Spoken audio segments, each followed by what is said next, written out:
Hello class 9 बच्चा party. तो बच्चों, आपका जो क्लास 9 हिंदी की जो न्यू एनसीईआरटी बुक है गंगा, उसके हम चैप्टर्स 2 चैप्टर कंप्लीट कर चुके हैं गद्य खंड के, और चैप्टर 8 है ये काव्य खंड का, रैदास जी के पद, रैदास के पद, ये ऑलरेडी हम चैप्टर पढ़ चुके हैं, पूरा एक्सप्लेनेशन दे चुके हैं।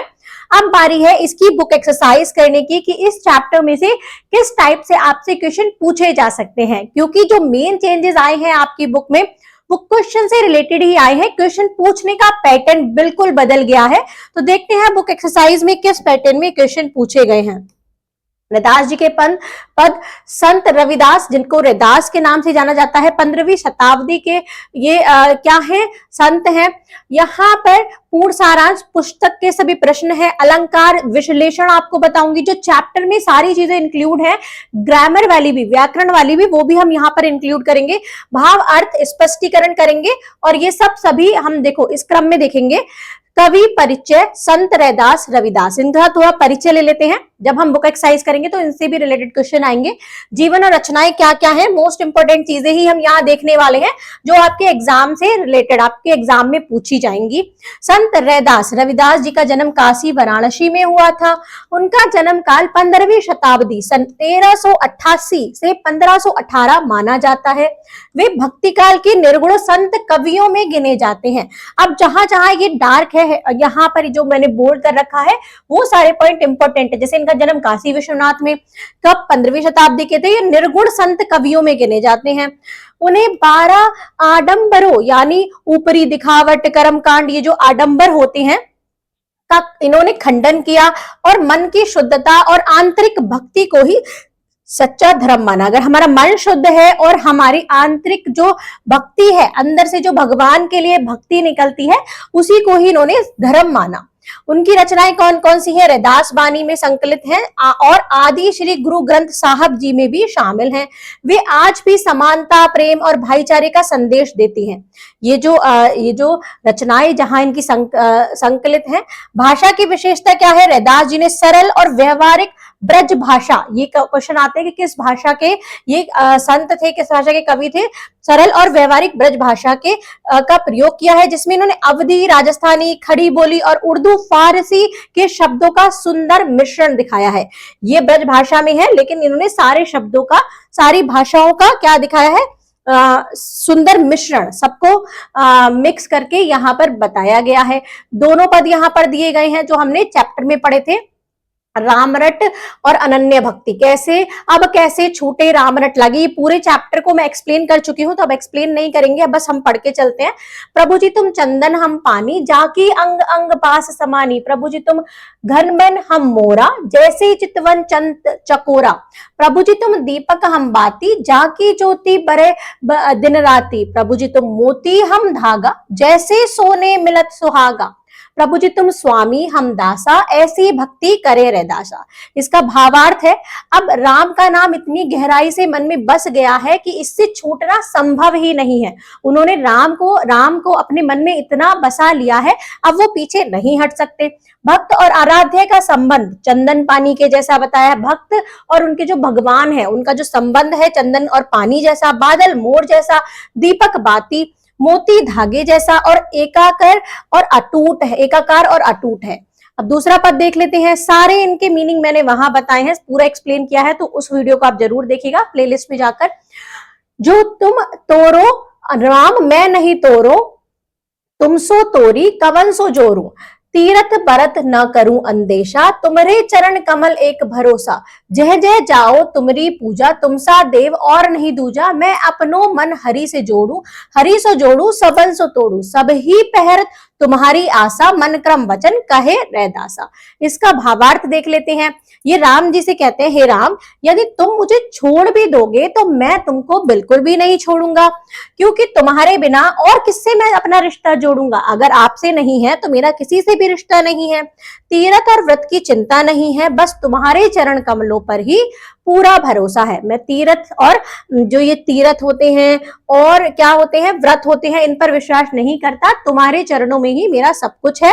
मन क्रम और वचन से रैदास जी यही सब कहते हैं। तो ये इस पूरे का क्या है, भावार्थ है। अब देखेंगे कि प्रश्न उत्तर मेरे तर्क वस्तुनिष्ठ प्रश्न है। सबसे पहले पुस्तक का निर्देश यहाँ पर दिया, निम्नलिखित प्रश्नों के सटीक उत्तर चुनिए और यह भी बताइए कि आपको ये उत्तर उपयुक्त क्यों लगते हैं। ऑप्शन है 4 और उसका रीजन भी देना है। सिर्फ ऑप्शन आपको क्या नहीं करना, ऑप्शन नहीं टिक नहीं करना, करेक्ट ऑप्शन, उसका रीजन भी बताना है। जैसे पहला है, अब कैसे छूटे राम रट लागी पंक्ति का क्या भाव है। तो इस पंक्ति का भाव देखते हैं। नाम उच्चारण की कठिनाई नहीं, नाम रटकर याद करना कि नाम रटकर याद करें नहीं, आराध्य का नाम जपना, जो हमारे भगवान है उनका नाम जपना। हाँ, अब कैसे छूटे राम रट लागी, अब मेरे से जो हमारी राम रट लग गई है, राम का नाम जपने लगे हैं, तो अब हमसे वो छोड़ा नहीं जाता। तो ये हमारे आराध्य का नाम जपना। दूसरों का नाम रटना ये भी नहीं है, तो थर्ड है इसका आराध्य का नाम जपना। और इसका तर्क है हमारा जैसे रट लागी का अर्थ है किसी चीज का मन में इस तरह बस जाना कि वह बार बार दोहराई जाए। रट राग लग रहा, जैसे कहते हैं रटना नहीं है, वैसे हम पढ़ाई को बोलते हैं, रटना नहीं है, बट क्या करते हैं जब भगवान जी का नाम लेते हैं तो हम उसी चीज को बार बार रटते रहते हैं, तो हमें राम रट लग जाती है। तो यहाँ राम रट लागी का मतलब है बार बार दोहराते जाना सेम चीज को। यहाँ राम रट का अर्थ है राम का नाम निरंतर जपते रहना। यह ऐसी स्थिति है जहां रैदास जी कहते हैं कि राम नाम की हालत इतनी गहरी हो गई है कि अब इसे छुड़ाना ही संभव नहीं, छोड़ ही नहीं सकते, क्योंकि ऐसी अब कैसे छोड़ू राम रट लागी, छूटती ही नहीं है। यह नाम उच्चारण की कठिनाई नहीं है, इसलिए कह भी गलत है। रटकर याद करना भी नहीं है, इसलिए ख भी गलत। दूसरों का नाम रटना भी नहीं है, इसलिए घ भी गलत। तो यहाँ पर हमारा सही का हमने यहाँ तक आप देख सकते हैं, संभव नहीं तक। दूसरा है, प्रभु जी तुम चंदन हम पानी, पंक्ति में आराध्य और भक्त का संबंध किस रूप में व्यक्त हुआ है। प्रभु जी तुम चंदन और हम पानी, कि भगवान जी आप चंदन हैं और हम पानी हैं। अब यहाँ पर क्या बताया गया है, एकाकार और समरूप एक सा बताया है कि बिना चंदन की जैसे महक पानी में चंदन पानी में डालो तो पूरा पानी महक उठता है, उस पानी से स्नान कर दो तो हमारा शरीर भी महक उठता है। इसी तरीके से तरल और तीव्र सुगंध के बारे में बात की है, नहीं, एकाकार और समरूप बताया है। आश्रय और आश्रित नहीं। द्रव और ठोस के बारे में बात की कि पानी द्रव है और चंदन ठोस है, नहीं, ये वाला मेन टॉपिक थोड़ी है, हम तो एकाकार और समरूपता बता रहे हैं। चंदन की सुगंध पानी के अंग अंग में समा जाती है, जैसे चंदन पानी में डलता है तो हर जगह समा जाता है, और दोनों इस तरह मिल जाते हैं कि अलग नहीं किए जा सकते। यही एकाकार और समरूप है, एक को दूसरे में डालो वो ऐसे मिल जाए कि हम उनको अलग ही नहीं कर सकते। एक बार चंदन पानी में डालो, उसकी खुशबू क्या उस पानी में से आप निकाल सकते हो, नहीं। तो यहां तक आप इसको लिखेंगे। अगला देखते हैं, तुम दीपक हम बाती से रैदास का क्या भाव है, कि आप दीपक हैं और हम बाती हैं। दिया क्या करता है, बाती होती है तभी तो दिया जलता है। तो यहाँ पर बताया गया है भक्त का आराध्य से मेल जीवन को आलोकित करता है। जब भक्त अपने भगवान से मिल जाता है तो उसका जीवन भी चमक जाता है। बाकी सारे ऑप्शन भी पढ़ लेते हैं। दीपक और बाती का कोई मेल नहीं होता, तो ऐसी बात है ही नहीं, दीपक और बाती का तो मेल होता है। दीपक बिना बाती भी जल जा सकता है, दीपक नहीं हो तो बाती जल सकती है, नहीं जल सकती। भक्त आराध्य से अधिक महत्वपूर्ण है, जो भक्त है वो भगवान से ज्यादा महत्वपूर्ण है, ये भी नहीं है। यहाँ पर बताया कि भक्त का आराध्य से मेल, दोनों का जो मेल है वो उसी से जीवन आलोकित होता है। दीपक बिना बाती के नहीं जल सकता, दीपक अगर बाती नहीं होगी तो क्या जलाओगे, और बाती का अस्तित्व दीपक की रोशनी में ही सार्थक है। अगर बाती है दीपक नहीं है तो बाती कैसे जलाओगे, उसका जीवन वही सार्थक है। दोनों मिलकर जाकी ज्योति बड़े दिन राती, जिसकी ज्योति दिन रात जलती रहती है, दिन रात प्रकाश देती है। इसका अर्थ यह है, इससे भाव है कि भक्त और आराध्य के मिलन से जीवन रोशन होता है, जीवन में रोशनी होती है जब भक्त और भगवान आपस में मिल जाते हैं। बाकी तीनों विकल्प गलत हैं। आगे देख लेते हैं, जो तुम तोड़ो राम मैं नहीं तोड़ू, कि आप मुझसे चाहे अपना नाता तोड़ भी लो लेकिन मैं आपसे अपना नाता नहीं तोड़ूंगा। पंक्ति में रैदास जी का क्या आशय है, परोपकारी भक्ति भाव है, नहीं। आराध्य से अटूट संबंध है, इतना अटूट कि चाहे आप हमसे रिश्ता तोड़ भी लो हम आपसे नहीं तोड़ेंगे। तो यहाँ पर आराध्य से अटूट संबंध है। सांसारिक मोह की बात यहाँ पर नहीं है, सांसारिक मोह है ही नहीं। कर्म कांड पर बल यहाँ पर नहीं दिया है। अब देखते हैं इसका तर्क, यह पंक्ति भक्त की अडिग निष्ठा का सर्वोत्तम उदाहरण है कि अपनी वो पूरी निष्ठा से भगवान से रिश्ता जोड़ चुके हैं। रैदास जी कहते हैं कि हे प्रभु, यदि आप मुझसे संबंध तोड़ भी लो तो मैं तुम्हारा संबंध, तुमसे संबंध नहीं तोड़ूंगा, क्योंकि तुम्हारे अलावा मैं और किससे जोड़ूंगा, मेरा कोई नहीं है। इस तरीके से यहाँ पर बताया गया है। यह न परोपकार है, न संसारिक मोह है, न कर्म कांड है, बल्कि ये आराध्य के प्रति इतना गहरा और अटूट प्रेम है जो कि किसी परिस्थिति में, कोई भी परिस्थिति आ जाए, नहीं टूट सकता। आगे देखते हैं, तीरथ व्रत ना करूं अंदेशा, मतलब तीरथ और व्रत पर उनको विश्वास नहीं है कि मुझे तो आपके चरणों की ही भक्ति चाहिए। तो इससे आप क्या समझते हैं, तीरथ और व्रत आवश्यक नहीं है? तो ये वाली बात ऐसे नहीं बोला कि तीरथ और व्रत सब आवश्यक है, तीरथ जाने से मुक्ति निश्चित है, अगर हम तीरथ जाएंगे तो हमारी मुक्ति निश्चित है, ये भी नहीं है। आराध्य के चरणों में सच्चा आश्रय है, अगर हम अपने भगवान के चरणों में हैं, सब उनके चरणों में समर्पित करते हैं, तो वो हमारा सच्चा प्रेम है। ठीक है, अब यहाँ पर तर्क देख लेते हैं। अंदेशा का अर्थ है, अंदेशा क्या यहाँ पर अर्थ है कि चिंता या परवाह। रैदास जी कहते हैं, मुझे तीर्थ यात्रा और व्रत उपवास की कोई चिंता नहीं है, क्योंकि तुम्हारे चरण कमलों पर मुझे एक अपना भरोसा है, मैं उन पर विश्वास नहीं करता। असली आश्रय तो तुम्हारे चरणों में है, असली तीर्थ तो आपके चरणों में है। वे तीर्थ व्रत को बुरा नहीं बता रहे यहाँ पर कि अच्छा नहीं है और बुरा है, इसलिए का और ख दोनों गलत है। वो अच्छा और बुरा यहाँ तीर्थ को नहीं बता रहे, वो तीर्थ बता रहे हैं कि आपके चरणों में ही है, और ना ही तीर्थ से मुक्ति निश्चित है, तो गया भी गलत हो गया। तो हमारे इन बाह्य साधनों की जरूरत नहीं, क्योंकि आराध्य के चरण ही सच्चा आश्रय है। आगे देखते हैं, सर्वव्यापक ईश्वर की अवधारणा किस पंक्ति से पंक्ति में व्यक्त होती है? तो सर्वव्यापक ईश्वर है हमारे, उनकी जो अवधारणा है, जहां जहां जाओ तुम्हारी पूजा की, मैं जहां जहां जाता हूं वहां बस तुम्हारी ही पूजा करता हूं या आपकी ही पूजा होती है। जाकी ज्योति बड़े दिन राती, इसका मतलब यहाँ पर नहीं मैच हो रहा। तुम दीपक हम बाती, यहाँ नहीं मैच हो रहा। तीरथ व्रत ना करूं अंदेशा, यहाँ भी नहीं। कि सर्वव्यापक ईश्वर है, हर जगह ईश्वर है, तो यहाँ जहां जहां जाओ तुम्हारी पूजा, जहां जहां जाते हैं वहां आपकी ही पूजा होती है। पूरी पंक्ति है, जहां जहां जाओ तुम्हारी पूजा, तुम सा देव और नहीं दूजा, आपके जैसा कोई देव है ही नहीं। जहां जहां का शब्द महत्वपूर्ण है, चाहे कहीं भी जाओ हर जगह आपकी ही पूजा होती है। यानी ईश्वर सर्वत्र व्याप्त है, केवल मंदिर या तीर्थ में नहीं कि मंदिर जाओगे तीर्थ जाओगे वहीं ईश्वर मिलेंगे, आप जहां हैं वहीं पर ईश्वर है। तो यहाँ पर हम कर सकते हैं। अर्थ और भाव पंक्तियों की व्याख्या नीचे दी गई है। अर्थ और भाव जो हमारा नेक्स्ट क्वेश्चन है, नीचे दी गई पंक्तियों का अर्थ समझाते हुए भाव स्पष्ट कीजिए। दो विशेष पंक्तियों का अर्थ और भाव हमें बताना है, तो ऐसे पंक्तियां आएंगी और आपसे भावार्थ पूछा जाएगा, तो आप कैसे आंसर करेंगे? देखो, पहला है, प्रभु जी तुम घनवन हम मोरा, जैसे चितवन चंद चकोरा। अब इसका अर्थ क्या है? सरलता से अर्थ निकालते हैं। वो कहते हैं कि हे प्रभु, तुम बादल हो और मैं मोर हूं। जैसे बादल आने पर मोर नाच उठते हैं, तो ऐसे ही आप बादल है, मैं मोर हूं। जैसे मोर बादल को देखकर पुलकित होता है और नाचने लगता है, अथवा जैसे चकोर पक्षी चंद्रमा को एकटक निहारता रहता है, जो चकोर पक्षी है वो चंद्रमा को ही देखता रहता है, ऐसे मेरे लिए आप हो। भाव क्या है इसका? यह पंक्ति भक्त की आतुरता और प्रेम की गहराई, कि कितना आतुर है भक्त और उनके प्रेम की कितनी गहराई है, उसको व्यक्त करते हैं। मोर का बादलों से संबंध केवल शारीरिक नहीं है, यह वर्षा की प्रतीक्षा में नाचता है। मोर किस लिए नाचता है? बादल आ गए, अब वर्षा आएगी, तो इसलिए वो नाचता है। ठीक वैसे ही भक्त का आराध्य से संबंध आनंद और प्रतीक्षा का है।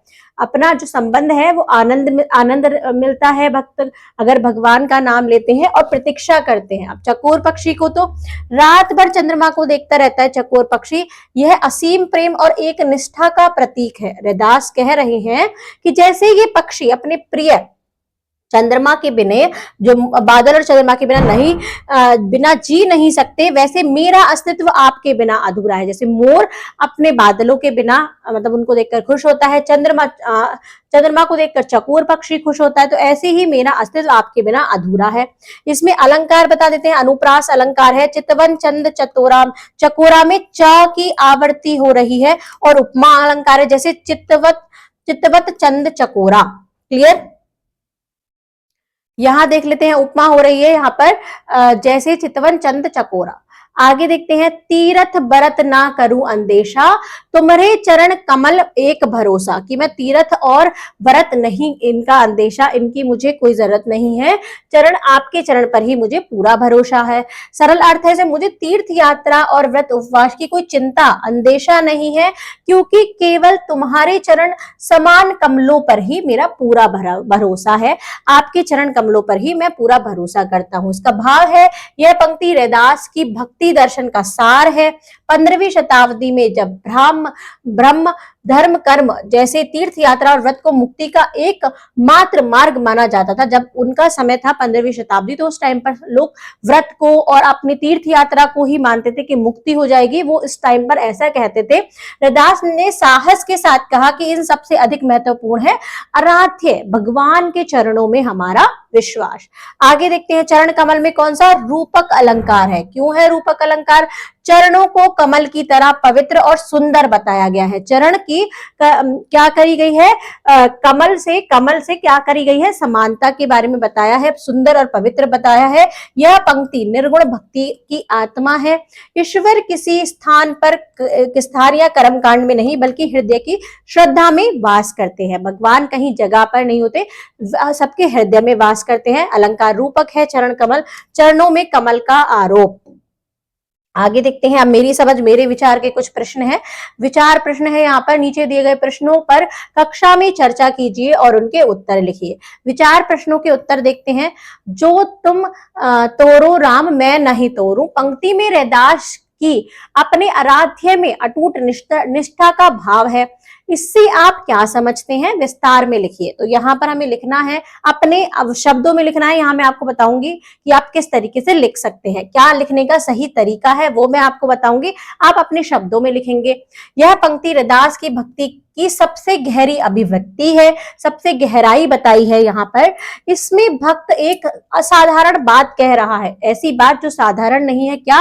कि यदि आप मुझे छोड़ भी दोगे तो मैं आपको नहीं छोड़ूंगा। क्या होता है जनरली कि आप फ्रेंड्स होते हैं, दो फ्रेंड है, एक अगर दोस्ती तोड़ देता है तो दूसरा भी तोड़ देता है कि अच्छा ठीक है, एटीट्यूड में रहते हैं कि हम, तुम नहीं बोल रहे तो हम भी नहीं बोल रहे, पर उन्होंने यहाँ पर बोला है कि आप चाहे मुझे छोड़ भी दो, मैं आपको नहीं छोड़ूंगा। इस भाव को समझने के लिए हमें जानना होगा कि भक्ति काल में यह मान्यता थी कि भक्त की निष्ठा डिगे तो ईश्वर भी रुष्ट होकर दूर हो सकते हैं। कि जैसे अगर भक्त अपना धर्म छोड़ दे, अपनी चीजों से अलग हो जाए, तो भगवान भी गुस्सा हो सकते हैं। पर रैदास जी यहाँ कह रहे हैं कि उनकी निष्ठा किसी शर्त पर आधारित नहीं है, वो बिना किसी प्रत्याशा के प्रेम है। मतलब किसी, उनको ऐसा आस नहीं है कि आप छोड़ोगे तो मैं भी छोड़ दूंगा, वो नहीं छोड़ेंगे। इस तरीके से उन्होंने बोला है, तुम सो तोरी कवन सो जोड़ू, मतलब कि मैं अगर आपसे तोड़ भी लूं तो मैं संसार में किससे जोड़ूंगा, क्योंकि मेरा इस संसार में आपके अलावा कोई है ही नहीं। यह पंक्ति बताती है कि रैदास के लिए आराध्य ही एकमात्र आश्रय है, एकमात्र जो भगवान है उनके लिए ही है वो। संसार में जितने भी संबंध हैं सब नश्वर हैं, जो हमारे संसार में संबंध होते हैं वो बेकार है, नश्वर है, पर परमात्मा से संबंध हमारा शाश्वत है। जब भक्त इस स्थिति पर पहुंच जाता है कि उसे प्रतिदान की अपेक्षा नहीं, तभी उसकी भक्ति पूरी होती है। असली जीवन में इसे ऐसे समझे, एक सच्चा मित्र वह है जो कठिन समय में भी आपका साथ नहीं छोड़ता। अगर आप कठिनाई में भी हैं तो आपका वो साथ नहीं छोड़ेगा, वही सच्चा मित्र है, चाहे दूसरे पक्ष कितनी भी उपेक्षा करें। इसीलिए रैदास जी यह अटूट निष्ठा और उसका निस्वार्थ प्रेम का परिकाष्ठा है। जैसे आपके जो दोस्त हैं वो असली दोस्त कब होंगे? जब आपका वो मुश्किल समय में भी साथ नहीं छोड़ेंगे। आगे देखते हैं, रैदास ने तीर्थ और व्रत के स्थान पर किस साधन को भक्ति का प्रमुख आधार माना है? तीर्थ और व्रत ना करके क्या करें जो भक्ति का साधन मिले? आपके विचार से भक्ति के क्या आधार हो सकते हैं? हमारे हिसाब से, आपको अपने हिसाब से बताना है, मैं अपने हिसाब से यहाँ पे आपको आंसर लिख के बताऊंगी, आप अपने शब्दों में इसको लिख सकते हैं। रैदास ने तीर्थ और व्रत के स्थान पर आंतरिक भक्ति, आंतरिक अंदर से जो हमारी भक्ति होती है, मन की शुद्धता और आराध्य के प्रति अनन्य विश्वास, कि हमारे भगवान के प्रति हमारा पूरा विश्वास है, को भक्ति का प्रमुख आधार माना है। तुम्हारे चरण कमल एक भरोसा, कि आपके चरण कमल ही हमारा एक पूरा भरोसा है। यानी हृदय से आराध्य के प्रति निष्काम समर्पण, पूरी तरह हमारा समर्पण है भगवान के लिए। मन क्रम वचन कहे रैदासा, ये मन से, क्रम से, वचन से सब रैदास जी ऐसा कह रहे हैं। तीनों को मिलाकर सच्ची भक्ति, यही तीनों मिलकर सच्ची भक्ति बनाते हैं। मेरे विचार से भक्ति के क्या क्या आधार हैं? देखो, पहला मन की शुद्धता है, दूसरा प्रेम और समर्पण है, तीसरा विश्वास और आस्था है, चौथा सेवा और करुणा है। इसके यहाँ पर उदाहरण दिए हैं। आगे देखते हैं, दोनों पदों में भक्त और आराध्य के से संबंध को किन किन प्रतीकों और उपमाओं से व्यक्त किया गया है। क्या क्या प्रतीक दिए गए हैं उनके संबंध में, पहले और दूसरे में भी पद में हमें बताना है, वो लिखने हैं। पद पहले में देखते हैं, भक्त आराध्य के संबंध को 5 सुंदर प्रतीकों से व्यक्त किया गया है। पहला क्या था? चंदन और पानी, दूसरा मोर और बादल, तीसरा दीपक और बाती, और चौथा मोती और धागा, जैसे मोती में धागा पोते हैं, और सोना और सुहागा, पांचवा स्वामी और दास। इन सब से क्या किया गया है? उपमा की गई है। पद 2 में चरण कमल बोला है। कमल जैसे पवित्र चरण का रूपक प्रतीक है। साथ ही हरि सो जोड़ू सबन सो तोड़ू, कि भगवान से रिश्ता जोड़ लूंगा और सबसे मैं तोड़ दूंगा। यह प्रतीक बताता है कि आराध्य से जुड़ने के बाद सांसारिक अस्थियां स्वतः टूट जाती है। अपने आप ही जो सांसारिक जो ये क्या होता है, जो हम घमंड करते हैं, जो हमारा मैं होता है, ये सब चीजें अपने आप ही टूट जाती है। कविता का सौंदर्य, अलंकार विश्लेषण, अलंकार के यहाँ पर अलंकार, बहुत सारे अलंकार आए, तो यहाँ पर हम देखने वाले हैं सारे अलंकार के बारे में हम पढ़ते हैं। नीचे दी गई पंक्ति पर ध्यान दीजिए और इसमें अलंकार पहचानिए। जिस जिस पंक्ति में जो जो अलंकार है हमें बताना है। तो पहली पंक्ति है बेटा, पंक्ति पहली में अनुप्रास अलंकार है। पुस्तक की पंक्ति क्या थी? प्रभु जी तुम घन बन हम मोरा, जैसे चितवत चंद चकोरा, चितवत चंद चकोरा। यहाँ कौन सा अलंकार है? अलंकार की परिभाषा देख लेते हैं। अनुप्रास अलंकार है। इसका क्या? जिस रचना में व्यंजनों वर्णों की आवर्ती बार बार होती है, जैसे व्यंजन है ना, च च च बार बार आ रहा है, तो एक से अधिक बार होती है, तो उसमें अलंकार होता है अनुप्रास। ठीक है, यहाँ च वर्ण की आवर्ती, च बार बार शब्द आ रहा है, च वर्ण की आवर्ती क्या हो रही है? चितवत चंद चकोरा बार बार हो रही है, जो पंक्ति को संगीतमय बनाती है, लय बनाती है उसकी। अपनी पाठ्य पुस्तक की अन्य कविताओं में अनुप्रास, यहाँ पर आपकी जो पाठ्य पुस्तक जैसे मुख मधुर मनोहर, ऐसा शब्द आपके आएंगे। और भी माँ की आवर्ती हो रही है, माँ माँ माँ, ये उदाहरण देख लीजिए आप। कूल कंदब की डार, कूल कंदब, क की आवर्ती हो रही है, ऐसे उदाहरण मिल सकते हैं आपको अपनी पुस्तिका में। आगे देखते हैं, उपमा अलंकार पंक्ति 2 में है। प्रभु जी तुम मोती हम दागा, जैसे सोने मिलत सुहागा, जैसे सोने मिलत सुहागा। अलंकार कौन सा है इसमें? उपमा। उपमा मतलब क्या होता है? जब किसी प्रसिद्ध व्यक्ति की वस्तु की समानता के आधार पर किसी वस्तु या व्यक्ति के रूप गुण धर्म का वर्णन किया जाता है, तो उसको उपमा कहते हैं। जैसे कैसा? सोने मिलत, जैसे सोने से मिल जाता है सुहागा, सोने मिलत सुहागा। पहचान, जैसे आ रहा हो, सा आ रहा हो, सी आ रहा हो शब्द आते हैं। तो यहाँ पर जैसे आ रहा है, तो जैसे आ रहा है तो ये उपमा है। सा आएगा, सी आएगा, जिससे हम किसी की क्या करते हैं? समानता करते हैं। यहाँ भक्त स्पष्टीकरण है, या भक्त आराध्य के संबंध की उपमा सोने में सुहागे से की जा रही है। यह उपमा है क्योंकि जैसे शब्द आया है। अन्य उदाहरण देख लेते हैं। चितवत चंद, जैसे चितवत चंद चकोरा। अब जैसे आ गया ना यहाँ पर, तो यहाँ पर हमारा उपमा अलंकार भी हो गया। चितवत चंद चकोरा में अनुप्रास भी था। जैसे चितवत चंद चकोरा, चकोर और चंद्रमा के संबंध को भक्त और आराध्य की उपमा, भक्त और आराध्य का संबंध यहाँ पर बताया गया है। पंक्ति 3 में देख लेते हैं, रूपक अलंकार है। तीरथ बरत ना करूं अंदेशा, तुम्हारे चरण कमल एक भरोसा। तो चरण कमल कैसा है? चरण की कल्पना की गई है। कहाँ? यहाँ पर अलंकार है रूपक। रूपक अलंकार कहाँ होता है बेटा? वहां होता है जहां रूप और गुण की अत्यधिक समानता के कारण उपमेय में उपमान का आरोप करके अभेद स्थापित किया जाए। जैसे चरण और कमल, कमल के समान चरण, कमल के समान चरण को मान लिया है, तो यहाँ पर समानता की गई है, यानी उपमेय को ही उपमान बता दिया जाता है। जैसे आदि शब्द नहीं, इसमें जैसे आदि शब्द नहीं आते।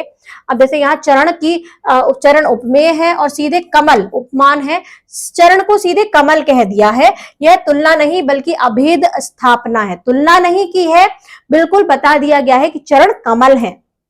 अन्य उदाहरण, प्रभु जी दीपक हम बाती, दीपक बाती। यहाँ रूपक, यहाँ भी रूपक है, जैसे नहीं आया और सीधे तादाद में बताया गया है। अब हम अपनी पुस्तकों में शामिल कविताओं के अनुप्रास, उपमा, रूपक, अलंकार वाली अन्य पंक्तियों को ढूंढकर लिखेंगे। तो आप लिखकर इसको कंप्लीट करेंगे और भी आपको मिलेंगी। तो कविता की कुछ अन्य विशेषता देख लेते हैं। तालिका को पूर्ण करना है। नीचे दी गई सूची को ध्यान से देखिए। इस सूची में रैदास के दोनों पदों से कुछ विशेषताएं चुनकर दी गई हैं।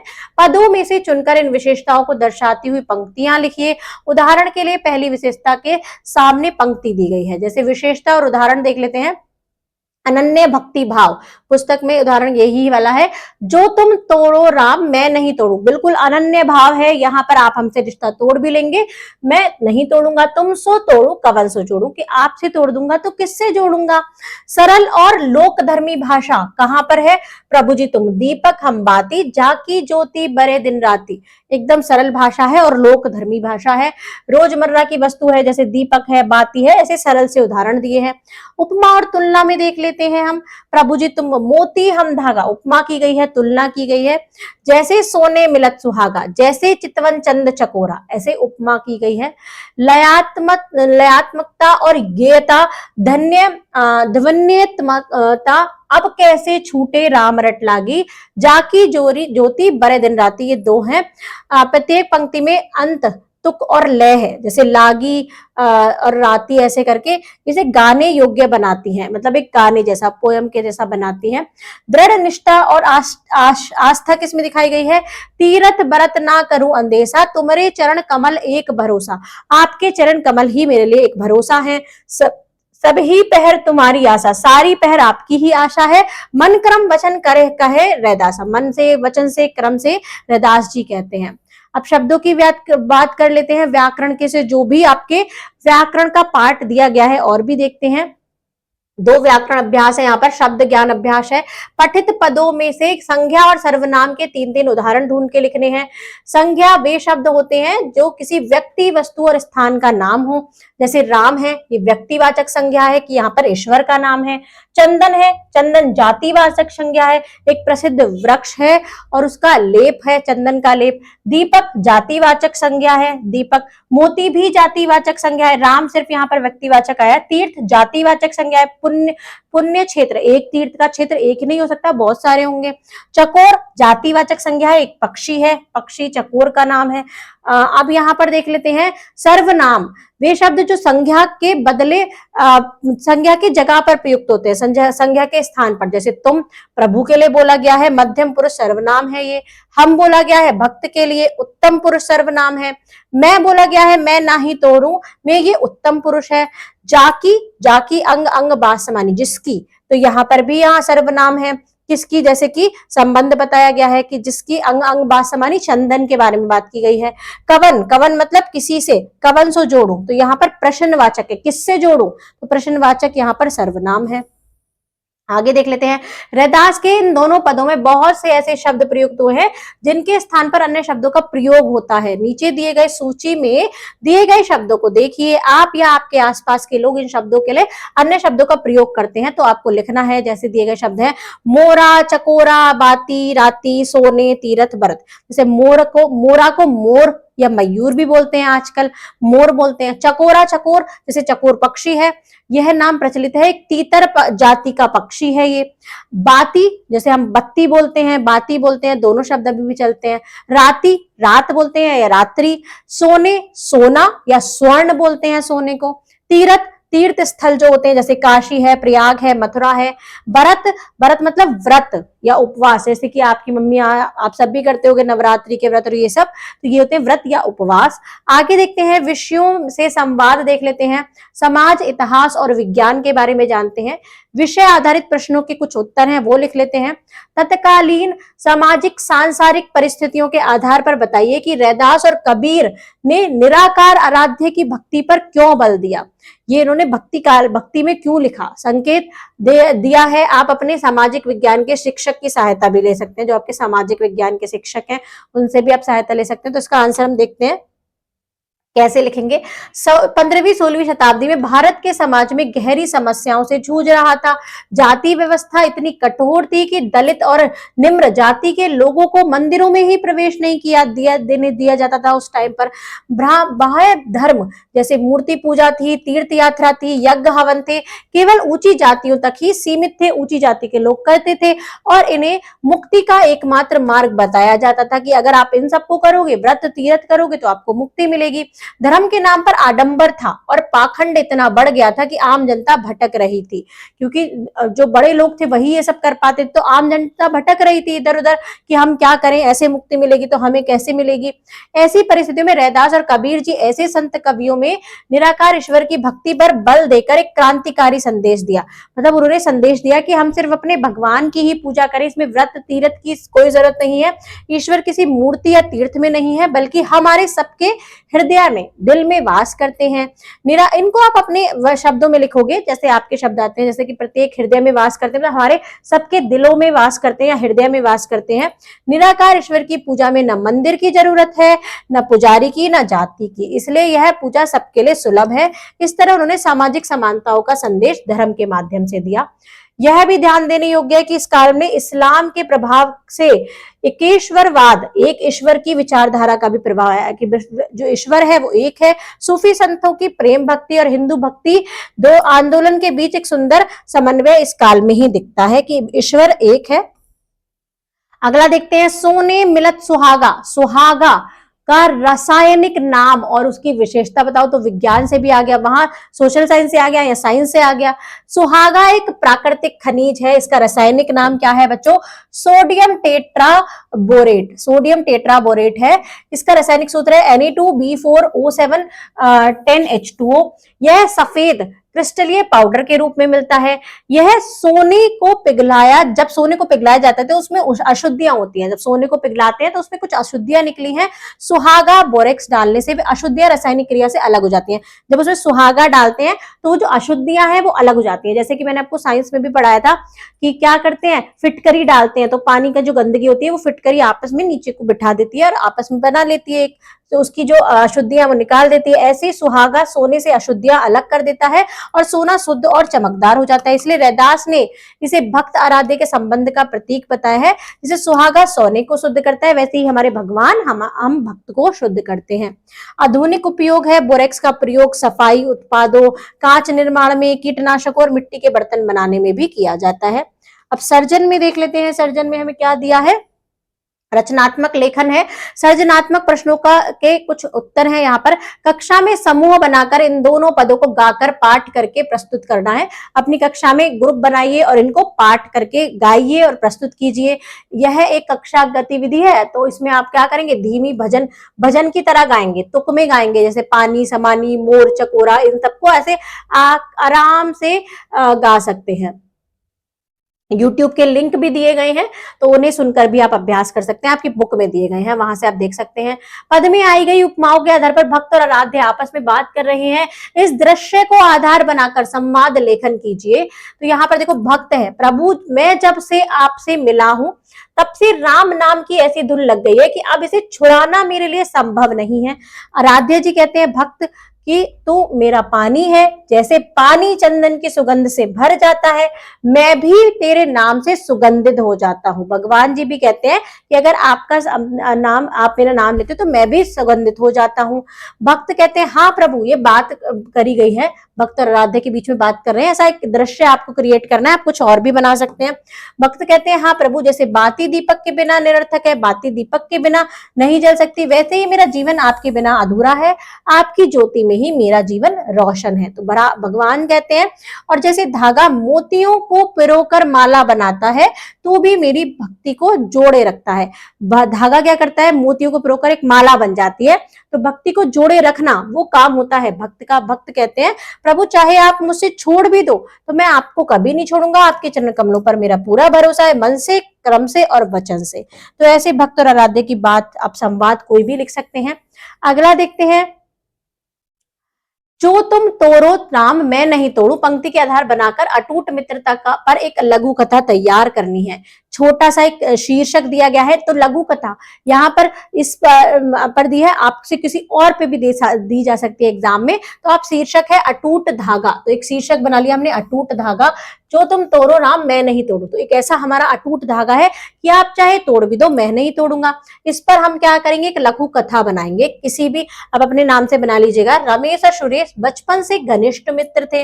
एक बार रमेश को एक गलत बात पर अफवाह फैलने से बड़ी परेशानी हुई और कुछ लोगों ने सुरेश को भी उससे दूरी बनाने की सलाह दी। एक बार रमेश को क्या हुआ कि उसको गलत उस पर इल्जाम लगा दिया। तो क्या हुआ कि सबने सुरेश से बोला कि तू उनसे दूरी बना ले, कि ये अच्छा आदमी नहीं है। एक दिन सुरेश ने कहा, रमेश मुझ पर बहुत दबाव है। वो कहता है कि मुझे सब कह रहे हैं दबाव है, शायद हमें थोड़े समय के लिए दूर रहना पड़े। कहता है कि सब मुझसे मना कर रहे हैं कि तुम्हारे साथ रहूं, तो शायद मुझे तुमसे दूर रहना पड़े। रमेश ने शांति से जवाब दिया, सुरेश तुम चाहो तो मुझसे दूर हो जाओ। रमेश कहता है कि चाहे तुम मुझसे दूर हो जाओ, पर मेरा यह संबंध नहीं टूटेगा। तुम मेरे मित्र थे और हो और रहोगे। तो रमेश यहाँ पर रिश्ता नहीं तोड़ा। सुरेश तो भी कहता है कि मैं तुमसे दूर हो जाता हूँ क्योंकि सब बोल रहे हैं। सुरेश की आंखें भर आईं। उसे रैदास की वह पंक्ति याद आ गई, जो तुम तोड़ो राम मैं नहीं तोड़ू, कि चाहे तुम मुझसे रिश्ता तोड़ भी दो मैं तुमसे रिश्ता नहीं तोड़ूंगा। उससे रमेश का हाथ थाम लिया और कहा, जो मित्र इस तरह बोलता है उसे छोड़ने की बात भी मन में नहीं आनी चाहिए। तो वो भी कहता है कि जो तुम अगर ऐसे कह रहे हो तो मैं भी तुमको नहीं छोड़ूंगा। उस दिन से उनकी मित्रता और भी गहरी हो गई। तो इस तरीके से आप कोई भी छोटी सी कहानी लिख सकते हैं, अपने एक्सपीरियंस के अकॉर्डिंग भी लिख सकते हैं, अगर आपको अपनी दोस्ती का कुछ भी एक्सपीरियंस है। रैदास और नामदेव के पदों की तुलना है यहाँ पर। आपने रैदास के पद पढ़े, अभी हमने पढ़े। अब आप रैदास की तरह ही महाराष्ट्र के एक संत कवि नामदेव के आगे दो पद को पढ़िए। मन, यहाँ पर बुक में दिए गए हैं 2 पद, आपको उनको पढ़ना है। मन गुचान संत काव्य परंपरा के संत कवि नामदेव जी का जन्म हुआ है 13वीं और 14वीं शताब्दी में, मतलब रैदास जी से भी पहले महाराष्ट्र में हुआ था। अब आप अपनी कक्षा में चर्चा कीजिए और बताइए कि रैदास और नामदेव के पदों में क्या क्या अंतर है और क्या क्या समानता है। तो पहले आप उनके पदों को पढ़ोगे। यहाँ पर वो पद यहाँ पर आई थिंक नहीं दिए गए हैं, तो यहाँ पर मैं आपको समानता और अंतर बता देती हूँ, क्या क्या अंतर है क्या क्या समानता है। यहाँ रैदास के पद के बारे में बात करेंगे, यहाँ नामदेव के पद के। तो इनका काल क्या है, रैदास जी के पद का काल है 15वीं शताब्दी और इनका जन्म हुआ था काशी उत्तर भारत में। ये 13वीं 14वीं शताब्दी के क्या है संत हैं और इनका जन्म हुआ था महाराष्ट्र में। भक्ति धारा देख लेते हैं इनकी। निर्गुण भक्ति, निराकार ब्रह्म की उपासना करते हैं। ये निर्गुण संत काव्य परंपरा, निराकार भक्ति है इनकी भी। प्रतीक है, प्रतीक और दैनिक जीवन के बारे में बात करते हैं। चंदन पानी, दीपक बाती, मोर बादल। इन्होंने प्रकृति और पारिवारिक जीवन, जैसे गाय बछड़ा को लिया है, मछली पानी को लिया है। भाषा इनकी ब्रज भाषा जिसमें मिश्रित है अवधी और राजस्थानी शब्द। इनकी हिंदी मिश्रित है, मराठी और पंजाबी शब्द इन्होंने दिए हैं। मुख्य प्रभाव इनका अनन्य भक्ति, अटूट निष्ठा, ब्राह्म्य आडंबर का विरोध। आडंबर जो मूर्ति पूजा है इनका सबका विरोध किया। राम नाम की आवश्यकता इन्होंने बताई, नामदेव जी ने गुरु का महत्व बताया, और सर्वव्यापकता, हर जगह भगवान है ये बताया। समानता क्या है, दोनों के बाह्य आडंबर, दोनों ने बाह्य जो बाहरी आडंबर है, मूर्ति पूजा, तीर्थ स्थल, व्रत, हवन, इनको सामाजिक रूढ़ियों का विरोध किया है। आंतरिक भक्ति पर बल दिया है, अपने अंदर से भक्ति होनी चाहिए उस पर बल दिया है। सामाजिक समता, प्रेम और निराकार भक्ति के संबंधित पदों की रचना की है। अब ये शब्द अर्थ हैं, तो ये शब्द अर्थ तो हम ऑलरेडी पढ़ चुके हैं। चंदन क्या होता है, बास क्या होती है, सुगंध। चंदन हमारा एक प्रसिद्ध सुगंधित वृक्ष है या उसका लेप है। घन बादल, यहाँ पर हम ये ऑलरेडी देख चुके हैं। आई थिंक फर्स्ट चैप्टर में मैंने आपको, जब चैप्टर पढ़ाया था तो मैंने ये सबके बताए थे शब्द के अर्थ। कविता का सौंदर्य है, तीनों अलंकारों का विस्तृत विश्लेषण है। अनुप्रास हम पढ़ चुके हैं, अनुप्रास आपको मैंने पढ़ा दिया, उपमा पढ़ा दिया, और रूपक यहाँ पर मैंने अलग से दिया है क्योंकि ये तीनों ग्रामेटिकल जो आपका जो व्याकरण का जो पार्ट है उसके लिए बहुत इंपॉर्टेंट है, क्योंकि ग्रामर के लिए इस बार अलग से कोई बुक ना लॉन्च करा के इन्हीं में ही इंक्लूड करी है ग्रामर आपके लिए। तो यहाँ पर सब चीज बताई गई है। अब यहाँ पर हमने सब चीज ये कंप्लीट कर ली, यहाँ पर आपका चैप्टर हो गया है कंप्लीट। अब हम मिलेंगे आपसे कब, नेक्स्ट वीडियो में, जब हम नया चैप्टर लेकर आएंगे। तो हम इसके बाद इसका नेक्स्ट चैप्टर काव्य खंड से एक और चैप्टर कंप्लीट करेंगे, क्योंकि गद्य खंड के हमारे 2 चैप्टर ऑलरेडी कंप्लीट हो चुके हैं।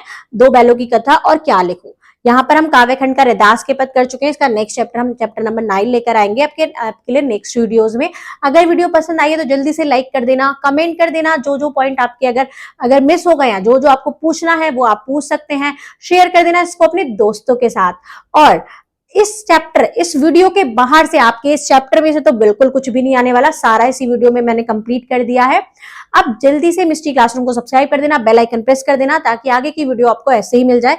वेबसाइट पर जाकर अगर आपको नोट्स परचेज करने हैं तो वहां से जाकर नोट्स परचेज कर सकते हैं। क्लास 9 के सारे सब्जेक्ट के नोट्स वहां पर मैंने अपलोड किए हैं, वहां पर आप जाकर देख सकते हैं और उनको परचेज कर सकते हैं। और टेलीग्राम चैनल पर मैं कंटिन्यूअसली नोट्स आपको प्रोवाइड कर रही हूँ। जैसे जैसे मैं चैप्टर पढ़ाते जा रही हूँ आपके नोट्स आपको मिलते जा रहे हैं, और आपकी जो प्रैक्टिस पेपर है, वर्कशीट है, वो भी आपको टेलीग्राम चैनल पर मिल रही है। जल्दी से टेलीग्राम चैनल भी ज्वाइन कर लीजिए, जिसका लिंक आपको चैनल में मिल जाएगा, चैनल के बायो में और डिस्क्रिप्शन में मिल जाएगा। मिलेंगे नेक्स्ट वीडियो में, तब तक के लिए bye bye and thank you.